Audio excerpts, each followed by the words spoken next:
வணக்கம். ஜேகே செய்திகளின் பிரதான செய்திகள். முதலில் தலைப்புச் செய்திகள். எரிபொருள் விலைகள் குறைக்கப்பட மாட்டாது என அறிவிப்பு. கபில சந்திரசேனவின் சட்டத்தரணிகளிடம் விசாரணைகளை மேற்கொள்வதா இல்லையா என்பது தொடர்பில் வாத பிரதிவாதம். போலி அடையாள அட்டையை பயன்படுத்தி மட்டக்களப்பில் 2 சிறுவர்களை கடத்திய நபரொருவர் கைது. தமிழ் இனப்படுகொலை தொடர்பில் ஜனாதிபதிக்கு கடிதம். பௌத்த நிர்வாகங்களில் தலையிடுவதை ஜனாதிபதி நிறுத்த வேண்டும் என எச்சரிக்கை. பிறந்து 6 நாட்களேயான சிசுவை வைத்தியசாலையில் கைவிட்டு சென்ற தாய் தொடர்பில் விசாரணை. யாழ்ப்பாணத்தில் ஒன்றுவிட்ட சகோதரரால் கர்ப்பத்திற்குள்ளான மாணவி தொடர்பில் தகவல். வெசாக் வாரத்தை முன்னிட்டு நாடு முழுவதும் விசேட பாதுகாப்பு. உலக சந்தை நிலவரங்களின்படி எதிர்காலத்தில் நாட்டில் மேற்கொள்ளப்படவுள்ள எரிபொருள் விலை திருத்தத்தின் போது விலை குறைப்பை எதிர்பார்க்க முடியாது என இலங்கை பெட்ரோலிய கூட்டுத்தாபனத்தின் முகாமைத்துவ பணிப்பாளர் மயூரன் நெத்திக்குமாரகே தெரிவித்துள்ளார். கடந்த மார்ச் மற்றும் ஏப்ரல் மாதங்களுடன் ஒப்பிடுகையில் தற்போது எரிபொருள் விலையில் ஓரளவு குறைவு காணப்படுகின்ற போதிலும் மத்திய கிழக்கு போருக்கு முன்னர் உலக சந்தையில் நிலவிய எரிபொருள் விலையை விட தற்போதைய விலை இன்னும் அதிகமாகவே உள்ளதாக அவர் சுட்டிக்காட்டியுள்ளார். எவ்வாறாயினும் இன்றைய தினத்திற்கான உலக சந்தையின் எரிபொருள் விலை இன்று பிற்பகலுக்குள் தீர்மானிக்கப்படும் என தெரிவித்த அவர், இதற்கமைய அந்நிலைமைகளை பரிசீலித்த பின்னரே உள்நாட்டு எரிபொருள் விலை குறித்து இறுதி தீர்மானம் எடுக்கப்படும் எனவும் குறிப்பிட்டுள்ளார். எனினும் எரிபொருள் விலைகள் தொடர்பாக இதுவரை எந்த முடிவும் எடுக்கப்படவில்லை எனவும் எரிபொருள் விலை திருத்தம் குறித்து பல சுற்று பேச்சுவார்த்தைகளை ஆரம்பிக்க வேண்டும் எனவும் தெரிவித்துள்ள முகாமைத்துவ பணிப்பாளர், எரிபொருள் விலையில் சிறிய அதிகரிப்பு ஏற்படுமா அல்லது தற்போதைய விலையிலேயே விற்பனை செய்ய தீர்மானிக்கப்படுமா என்பது அப்பேச்சுவார்த்தைகளின் போது தீர்மானிக்கப்படும் எனவும் குறிப்பிட்டுள்ளார். நேற்று WTI ரக மசகு எண்ணெய் கப்பல் ஒன்று நாட்டை வந்தடைந்ததாகவும் அந்த கப்பலில் 89,000 மெட்ரிக் டன் மசகு எண்ணெய் உள்ளதாகவும் குறிப்பிட்டுள்ளார். அத்துடன் எதிர்வரும் 31ஆம் திகதியளவில் மெர்பன் ரக மசகு எண்ணெய் கப்பல் ஒன்று மீண்டும் நாட்டை வந்தடைய உள்ளதுடன் அக்கப்பலில் 95,000 மெட்ரிக் டன் மசகு எண்ணெய் உள்ளதாகவும் இலங்கை பெட்ரோலிய கூட்டுத்தாபனத்தின் முகாமைத்துவ பணிப்பாளர் மயூரன் நெத்திக்குமாரகே குறிப்பிட்டுள்ளார்.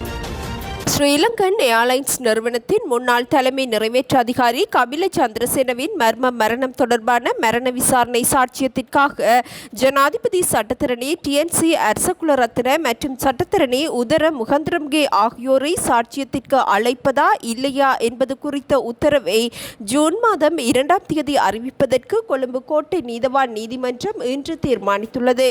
இம்மரணம் தொடர்பான நீதவான் விசாரணை இன்று கொழும்பு கோட்டை நீதவான் பசந்த அமரசேன முன்னிலையில் எடுத்துக் கொள்ளப்பட்டது.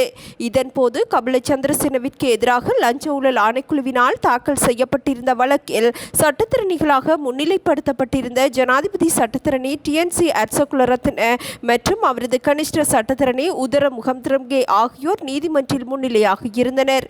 இதன் பின்னர் அவர்கள் சார்பில் முன்னிலையான சட்டத்திரணி தேஜித கோரலகே நீதிமன்றில் விளக்குகையில், நீதிமன்றத்தினால் அழைப்பாணை விடுக்கப்பட்டிருக்காத போதிலும் ஊடகங்களில் வெளியான செய்திகளின்படி நீதிமன்றத்திற்கு மதிப்பளிக்கும் வகையில் ஜனாதிபதி சட்டத்தரணியும் அவரது கனிஷ்ட சட்டத்தரணியும் இன்று நீதிமன்றில் முன்னிலையாகியுள்ளனர் என குறிப்பிட்டார். குற்றவியல் நடைமுறை சட்ட கோவையின் 370(5) பிரிவின் கீழ் ஜனாதிபதி சட்டத்தரணியும் அவரது கனிஷ்ட சட்டத்தரணியும் இந்த மரண விசாரணையில் சாட்சியம் அளிப்பது அவசியமா என்பது குறித்து ஆராயுமாறு கேட்டுக்கொள்வதாக இதன்போது இலங்கை சட்டத்தரணிகள் சங்கத்தின் தலைவர் சட்டத்தரணி ரஜீவ் அமரசூரிய தெரிவித்தார்.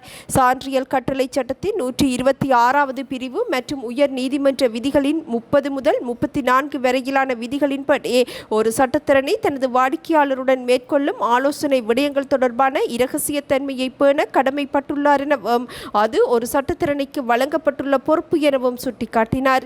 இம்மரண விசாரணையில் இறப்பவரின் மரணத்திற்கான காரணத்தை கண்டறிவதே நோக்கமாக உள்ளது எனவும், எனவே ஒரு சட்டத்தரணிக்கும் வாடிக்கையாளருக்கும் இடையே பரிமாறப்பட்ட கருத்துக்கள் இந்த விடயத்தை கண்டறிவதற்கு எந்த அளவிற்கு பொருத்தமாக பொருத்தமானவை என்பதை பரிசீலிக்குமாறு தான் நீதிமன்றத்தை கேட்டுக்கொள்வதாகவும் அவர் குறிப்பிட்டார். அத்துடன் இலங்கை சட்டத்தரணிகள் சங்கமும் நீதிமன்றத்தின் கவனத்தை ஈர்க்கின்றது. எனவே குற்றவியல் நடைமுறை சட்டக்கோவையின் 370(5) பிரிவின் கீழ் இந்த ஜனாதிபதி சட்டத்தரணி மற்றும் அவரது கனிஷ்ட சட்டத்தரணியின் சாட்சியங்களை அழைப்பது அவசியமா என்பதை தீர்மானிக்குமாறு நீதிமன்றத்தை கேட்டுக்கொள்வதாக இலங்கை சட்டத்தரணிகள் சங்கத்தின் தலைவர் தெரிவித்தார். இதன் பின்னர் நீதவான் போலீசாரிடம் இந்த ஜனாதிபதி சட்டத்தரணி மற்றும் அவரது கனிஷ்ட சட்டத்தரணியிடம் இருந்து வாக்குமூலங்கள் பதிவு செய்யப்பட்டுள்ளதா என கேள்வி எழுப்பினார். இதற்கு பதிலளித்த குற்றத்தடுப்பு பிரிவின் அதிகாரிகள் அந்த வாக்குமூலங்களை பதிவு செய்ய முடிந்துள்ளதாக குறிப்பிட்டனர். தொடர்ந்தும் இலங்கை சட்டத்தரணிகள் சங்கத்தின் தலைவர் எழுப்பிய விடயங்கள் குறித்து காரணிகளை முன்வைக்குமாறு கொழும்பு குற்றத்தடுப்பு பிரிவினருக்கு நீதவான் உத்தரவிட்டார். இதற்கு பதிலளித்த கொழும்பு குற்றத்தடுப்பு பிரிவின் அதிகாரிகள் 2026ஆம் ஆண்டில் கொழும்பு நீதவான் நீதிமன்றத்தினால் மரணமடைந்த கபில சந்திரசேனவிற்கு தலா 100 லட்சம் ரூபாய் வீதம் 3 சரீரப்பிணைகள் விதிக்கப்பட்டன. பின்னர் பிணையாளர்களை ஆஜர்படுத்துவதில் ஏற்பட்ட முறைகேடு காரணமாக அவரால் பிணை பெற முடியாமல் போனது. அதன் பின்னர் பிணையாளர்களை ஆஜர்படுத்தி அவர் மே மாதம் 6ஆம் தேதி சிறையில் இருந்து விடுதலையானார். மே மாதம் 7ஆம் தேதி கொழும்பு நீதவான் நீதிமன்றத்தினால் கபில சந்திரசேனவிற்கு மீண்டும் பிடியாணை பிறப்பிக்கப்பட்டது. அன்று மாலை அரவிந்த டி சில்வா மாவட்டத்தில் உள்ள வீட்டிற்கு ஒரு குழுவினர் சென்றதாகவும் அக்குழுவினர் பின்னர் ஜனாதிபதி சட்டத்தரணி டிஎன்சி அரசகுலரத்னவின் அலுவலகத்திற்கு சென்று கலந்துரையாடியுள்ளமையும் விசாரணைகளில் கண்டறியப்பட்டது. இவ்விடயத்தை வைத்து அரவிந்த டி சில்வாவின் மனைவியின் கைபேசி மூலம் டிஎன்சி அரசகுலரத்னவிற்கு மரணமடைந்த கபில சந்திரசேனவிற்கும் இடையில் உரையாடல் ஒன்று இடம்பெற்றுள்ளமை விசாரணைகளில் கண்டறியப்பட்டுள்ளது. எனவே அங்கு கலந்துரையாடப்பட்ட விடயங்கள் என்ன என்பதை கண்டறிவதற்காகவே அந்த சட்டத்தரணிகள் சாட்சியத்திற்கு அழைக்கப்பட்டதாக போலீசார் தெரிவித்தனர். இருதரப்பு காரணிகளையும் பரிசீலித்த நீதவான் குறித்த 2 சட்டத்தரணிகளையும் சாட்சியத்திற்கு அழைப்பதா இல்லையா என்பது குறித்த உத்தரவு ஜூன் மாதம் 2ஆம் தேதி அறிவிக்கப்படும் என தெரிவித்துள்ளார். நைனாதீவு கடலில் விழுந்து பாடசாலை அதிபர் ஒருவர் உயிரிழந்துள்ளார். அதிபரும் மற்றொரு ஆசிரியரும் பயணிகள் படகினை தவறவிட்டமையினால் கடற்தொழிலாளி ஒருவரின் சிறு படகில் நைனாதீவில் இருந்து குறிக்கட்டுவான் நோக்கி பயணித்துள்ளனர். இதன்போது சீரற்ற காலநிலையினால் அவர்கள் பயணித்த கடல் பகுதி கொந்தளிப்பாக காணப்பட்ட நிலையில் படகு கடல் அலையில் சிக்குண்டது. சம்பவத்தில் நிலை தடுமாறி அதிபர் கடலில் வீழ்ந்துள்ளார். உடனடியாக செயற்பட்ட படகோட்டி அதிபரை மீட்க முற்பட்ட போதிலும் அவர் ஏற்கனவே உயிரிழந்ததாக போலீசார் தெரிவித்துள்ளனர். மட்டக்களப்பு நகரில் உள்ள விடுதியொன்றில் ஏற்பட்ட தீப்பரவலில் 2 பிள்ளைகள் உயிரிழந்த சம்பவம் தொடர்பில் அப்பிள்ளைகளின் தந்தை என கூறப்படும் நபரை போலீசார் கைது செய்துள்ளனர். இச்சம்பவம் தொடர்பில் முன்னெடுக்கப்பட்ட போலீசாரின் ஆரம்பகட்ட விசாரணைகளில் பல தகவல்கள் வெளியாகியுள்ளன. கைதான சந்தேக நபர் உயிரிழந்த 2 குழந்தைகளின் தாய்க்கு புற்றுநோய் என கூறி போலி அடையாள அட்டையை பயன்படுத்தி பிள்ளைகளை வைத்து பிச்சை எடுத்து மோசடியில் ஈடுபட்டு வந்துள்ளமை விசாரணைகளில் கண்டறியப்பட்டுள்ளது. மட்டக்களப்பு வைத்தியசாலையில் புற்றுநோய்க்காக அனுமதிக்கப்பட்டுள்ள தாயை பார்வையிடுவதற்காக தமது தந்தையுடன் அவரது 2 பிள்ளைகள் பதுளையில் இருந்து மட்டக்களப்பு நகரிற்கு பயணித்துள்ளனர். இதன்போது அவர்கள் விடுதியொன்றில் தங்கியிருந்த நிலையில் விடுதிக்குள் ஏற்பட்ட தீப்பரவலில் 3 வயதுடைய ஆண் பிள்ளையொன்றும் 5 வயதுடைய பெண் பிள்ளையொன்றும் கடந்த புதன்கிழமை மூச்சு திணறலால் உயிரிழந்தது. இந்நிலையில் குறித்த தந்தையின் அடையாள அட்டையை பரிசீலித்த போது அது வேறு ஒருவருடைய அடையாள அட்டை என்பது கண்டறியப்பட்டுள்ளது. குறித்த அடையாள அட்டைக்கு சொந்தமானவர் பதுளையைச் சேர்ந்தவர் எனவும் அவரது அடையாள அட்டை கடந்த 2023ஆம் ஆண்டு காணாமற் போன நிலையில் சட்ட ரீதியாக புதிய அடையாள அட்டை பெற்று தற்போது கடவத்தையில் அவர் வசித்து வருகின்றமையும் கண்டறியப்பட்டுள்ளது. இந்நிலையில் அவரது அடையாள அட்டையை தம்முடையது என கூறி கைதான அக்குரச பகுதியைச் சேர்ந்த இந்த சந்தேக நபர் குறித்த அடையாள அட்டையை குற்றச் செயலுக்கு பயன்படுத்தியுள்ளமையும் கண்டறியப்பட்டுள்ளது. இந்நிலையில் மனைவி புற்றுநோய்க்காக சிகிச்சை பெற்று வருவதாக கூறிய விடயமும் போலியானது என்பதுடன் அவரது மனைவி மாத்தறையில் உள்ள வீட்டில் இருக்கின்றமை கண்டறியப்பட்டுள்ளது. சந்தேக நபர் தனது மனைவிக்கு புற்றுநோய் என கூறி பல இடங்களில் யாசகத்தில் ஈடுபட்டுள்ளார். கைதான சந்தேக நபருக்கு எதிராக ஆத்துருகிரிய, சப்புகஸ்கந்த, அனுராதபுரம், கொழும்பு உள்ளிட்ட பல பகுதிகளில் உள்ள போலீஸ் நிலையங்களில் முறைப்பாடுகள் காணப்படுவதாகவும் சந்தேக நபருக்கு எதிராக பிடியாணை ஒன்று பிறப்பிக்கப்பட்டுள்ளதாகவும் போலீசார் தெரிவித்துள்ளனர். சந்தேக நபரை நேற்றிரவு போலீசார் கைது செய்ததுடன் அவரது தாயாரையும் விசாரணைக்கு அழைக்க நடவடிக்கை எடுக்கப்பட்டுள்ளது. நாட்டில் தமிழ் இனப்படுகொலை ஒன்று இடம்பெற்றதாக வெளியாகும் அறிக்கைகள் தொடர்பில் அரசாங்கத்தின் உண்மையான நிலைப்பாடு என்ன என்பது தொடர்பில் விளக்கமளிக்குமாறு கோரி சர்வஜன அதிகாரம் ஜனாதிபதி அனுரகுமார திசாநாயக்கவிற்கு கடிதம் ஒன்றை அனுப்பி வைத்துள்ளது. அக்கட்சியின் பொதுச் செயலாளர் சட்டத்தரணி ரஞ்சன் செனவிரத்னவின் கையொப்பத்துடன் இக்கடிதம் அனுப்பி வைக்கப்பட்டுள்ளது. நாட்டில் எந்தவொரு சந்தர்ப்பத்திலும் எவ்விதத்திலும் தமிழ் இனப்படுகொலை நடக்கவில்லை என்பதே சர்வஜன அதிகாரத்தின் நிலைப்பாடு எனவும் அக்கடிதத்தில் சுட்டிக்காட்டப்பட்டுள்ளது.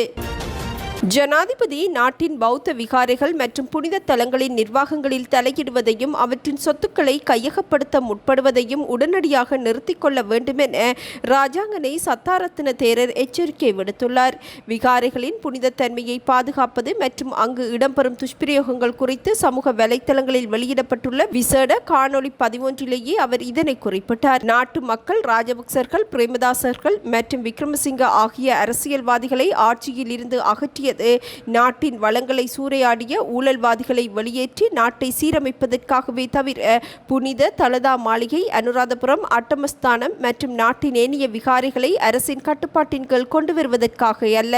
இன்று சமூக வலைத்தளங்களில் வரும் சுவாரஸ்யத்திற்காக பரப்பப்படும் தவறான கருத்துக்களை நம்பி அரசாங்கம் இத்தகைய அபாயகரமான முடிவுகளை எடுக்க முற்படக்கூடாது. குறிப்பாக கலக்கடிவத்தை சுதத் மற்றும் கெக்ராவ சுதர்சன போன்றவர்கள் முன்வைக்கும் இத்தகைய முட்டாள்தனமான கருத்துக்களை கேட்டு அரசாங்கம் செயற்படுமே ஆனால் அது இவ்வரசாங்கத்திற்கு பாரிய அரசியல் பின்னடைவை ஏற்படுத்தும் எனவும் தேரர் தெரிவித்துள்ளார்.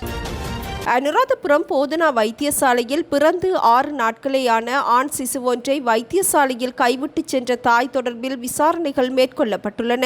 சில நாட்களுக்கு முன்னர் பிரசவத்திற்காக வைத்தியசாலையில் அனுமதிக்கப்பட்ட குறித்த தாய் குழந்தையை பிரசவித்த பின்னர் 6 நாட்களின் பின்னர் குழந்தையை வைத்தியசாலையில் கைவிட்டு தப்பிச் சென்றுள்ளார்.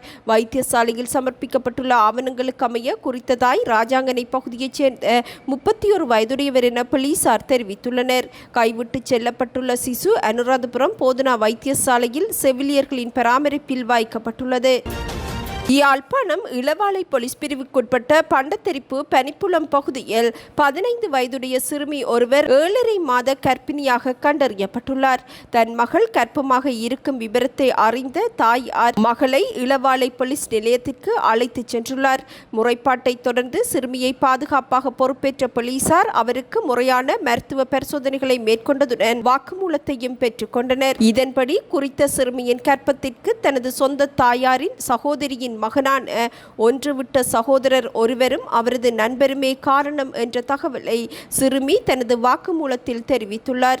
குறித்த இருவரும் வெவ்வேறு சந்தர்ப்பங்களில் தன்னை மிரட்டி கட்டாயப்படுத்தி பாலியல் வன்புணர்விற்குள்ளாக்கியதாகவும் மாணவி வாக்குமூலம் அளித்துள்ளார்.